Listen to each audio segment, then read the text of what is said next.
If retail therapy actually worked, I wouldn't have 6 untouched planners, 3 types of affirmation candles, and a bank account shaped like regret. Let's talk about the lie we all love to tell ourselves. I deserve this. Not because you don't. You do.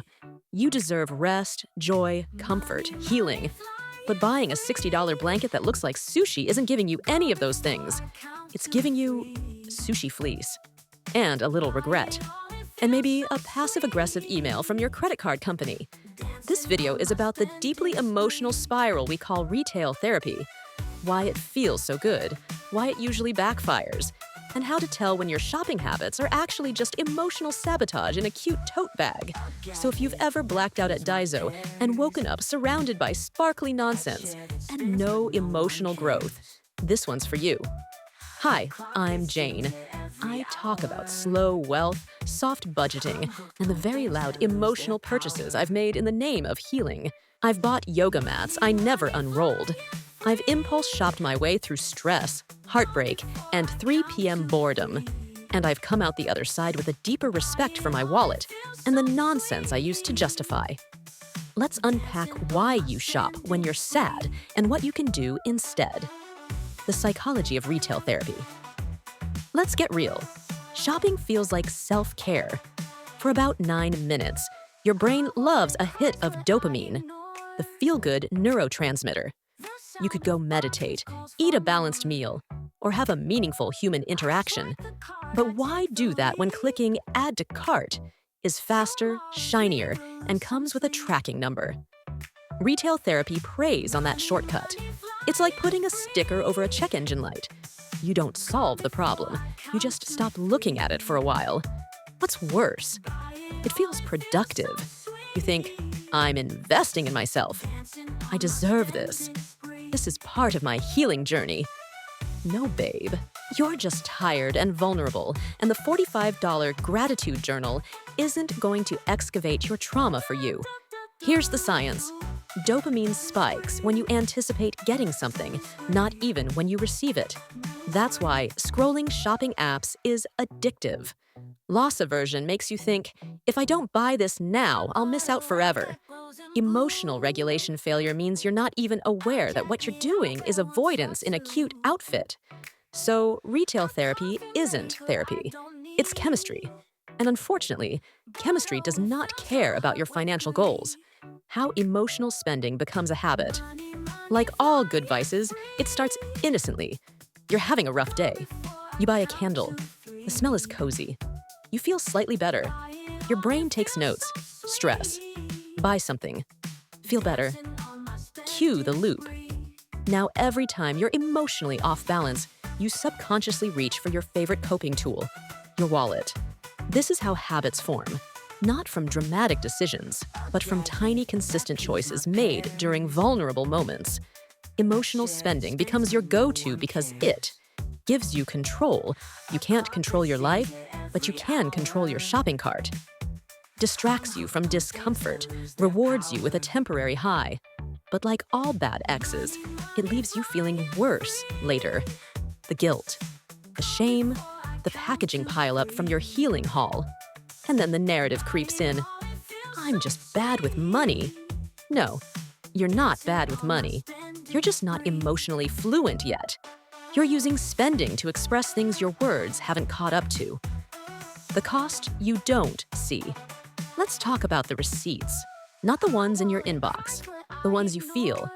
Every time you make an emotional purchase, you're not just spending money, you're spending space in your home, mental clarity, emotional energy, self-trust. That last one, that's the killer. Because when you repeatedly buy things that don't serve you, you start to question your ability to make good decisions.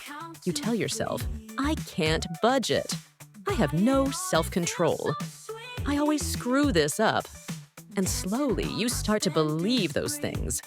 You stop tracking your expenses, not because you don't care, but because you're ashamed to look. You don't feel empowered when you open your wallet. You feel avoidant. The emotional toll is subtle, but cumulative. You didn't just buy a new water bottle. You bought a reminder that you're trying to fix internal discomfort with external objects.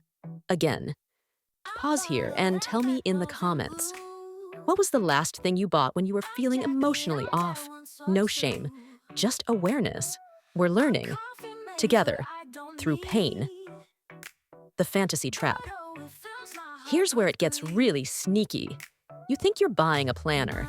What you're actually buying is the fantasy of a version of yourself who wakes up at 6 a.m., does yoga, writes gratitude entries in gold pen, and never misses a deadline. Spoiler, that person doesn't exist. And if she does, she's also sad sometimes. She also impulse buys novelty pens. We don't buy things for what they are. We buy them for what they mean. That cute glass storage jar. Organization. That fancy pen. Professional success. That expensive skincare set. Confidence. That entire pastel kitchen setup you don't have space for. Domestic harmony and emotional stability. Retail therapy isn't about healing. It's about identity. And worse, it's about projecting identity into the future while ignoring the present. We say, this will help me become who I want to be. But in reality, most of us are just trying to escape the discomfort of who we already are. So we buy things. We pile on aesthetics.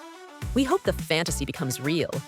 But you don't become more emotionally stable because you own linen napkins. You become more emotionally stable when you stop outsourcing your identity to a shipping label. Marketing knows your trauma. Marketing isn't evil. It's just terrifyingly effective. These people study behavioral psychology, run tests on your pain points, and then dress it all up in soft fonts and pastel gradients. If you've ever wondered, how did Instagram know I needed that journal that says, "Breathe, babe"? It didn't. But it knew you were sad, tired, and probably scrolling at 1 a.m. That's enough. Marketing doesn't sell products. It sells feelings, notebooks, and productivity candles, self-care, meal prep kits, togetherness and domestic stability, matching loungewear, I have my life together, cosplay. The scariest part? It works especially well when you're emotionally vulnerable. That's why you get skincare ads after a breakup. It's why TikTok serves you budgeting tools right after you impulse buy acrylic storage drawers. They aren't helping you. They're monetizing your self-doubt. And while that doesn't mean you should never shop again, it does mean you should pause and ask, is this me choosing, or am I being expertly nudged? Because a lot of retail therapy is just emotional manipulation in a 30-second carousel. When retail therapy becomes avoidance. Here's the part that stings. Emotional spending isn't always about indulgence. Sometimes it's about fear. Fear of change. Fear of facing a hard truth. Fear of sitting in silence with your own thoughts. So you buy things to distract yourself, to delay the feeling, to mask the panic. And what starts as a coping mechanism turns into a full-blown avoidance ritual. Let me guess.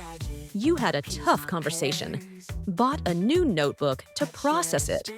Your schedule's a mess, bought a wall planner and 5 kinds of pens. You're spiraling, ordered crystals, a foam roller, and 3 wellness books you'll never read. It's okay. You're human. But know this, buying things doesn't process emotions. It postpones them, and it teaches your brain that discomfort equals consumption. Here's the hard truth. If every hard emotion sends you straight to a shopping app, you're not healing, you're hiding. And your clutter is trying to tell you what your feelings won't. What to do instead? Actual coping tools. Let's be honest, retail therapy is easy. The dopamine hits instantly. The order confirmation gives you that little flutter. The parcel tracker becomes your new hope. Real coping? Not nearly as cute, but way more effective. Here's what helps that actually heals. Journaling. I know. But writing it out slows the spiral. Walking without headphones. Just your feet and your thoughts. Disturbing but clarifying. Phone a friend. Not to vent, but to connect. Body movement, stretch, shake. Dance like your spending history isn't watching. The 48-hour list. Write down what you want to buy. Wait 48 hours. Still want it? Budget it in. These aren't exciting, but they're honest. And over time, your brain learns a new pattern. Sad, Pause, reflect, decide. Instead of sad, swipe, check out, crave.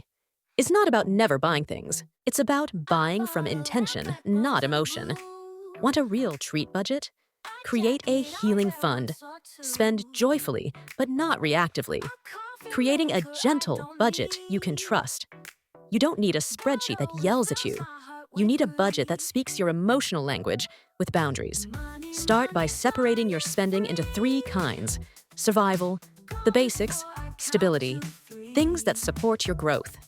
Soul, joyful, non-shameful extras. Yes, your treats belong in your budget, but they need to be honest. If you're calling your $89 linen jumpsuit a mental health investment, you're not budgeting, you're just romanticizing your avoidance. Gentle budgeting is about rebuilding trust. You plan joy into your spending. You don't need to sneak purchases past your own guilt. You stop weaponizing your finances against yourself. This way, the next time you want to shop after a hard day, you can ask, do I want this? Or do I want to feel better?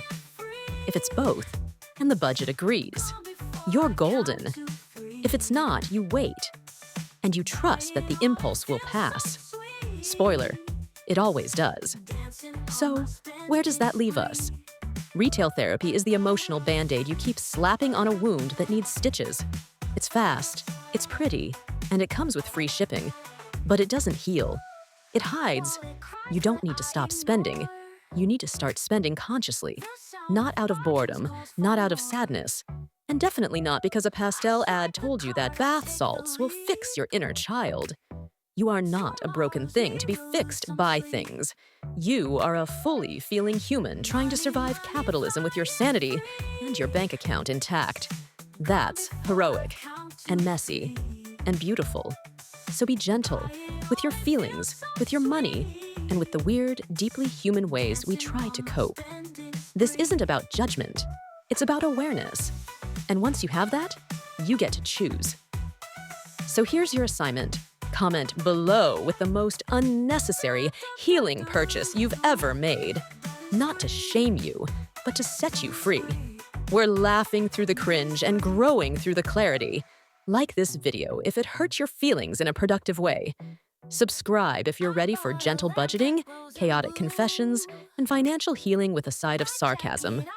Share it with someone whose cart is full and whose soul is quietly screaming. You're not broke. You're just budgeting emotionally. Let's fix that, slowly, together.